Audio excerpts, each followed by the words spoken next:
Channel থেকে প্রশ্ন করেছেন, সেখানেও লাইভটি সম্প্রচার হচ্ছে। জেনার মাধ্যমে সন্তান হলে সেই সন্তানের বিধান কি, সেটাকে ওয়ালাদুজ্জিনা বা জেনার সন্তান বলা হয়, কিন্তু সেই সন্তানের কোনো দোষ নাই আল্লাহর কাছে, সে কোনো পাপী বা অপরাধী হবে না। কারণ আল্লাহ তাআলার বিধান হলো আল্লাহ তাজিরু ওয়াজিরাতুন বিজরা উখরা, একজনের পাপের বোঝা আরেকজনের উপর আল্লাহ তাআলা চাপান না।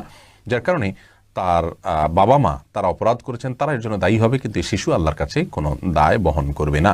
বাকি সামাজিকভাবে শিশুর প্রতি সাধারণ মানুষের বিরূপ ধারণা হতে পারে, এই জায়গা থেকে ইমামতি সহ গুরুত্বপূর্ণ কিছু কাজে তাকে ব্যবহার না করা পরামর্শ ইসলাম দিয়ে থাকে। কিন্তু এছাড়া এই সন্তান সমাজের অন্য সকল বিষয় আশয়গুলো অন্য সাধারণ মানুষের মতোই তিনি করতে পারবেন এবং তার জন্য তার কোনো দায় থাকবে না। তিনি যদি নেককার হন, আল্লাহ তাআলার প্রিয় পাত্র হতে পারেন।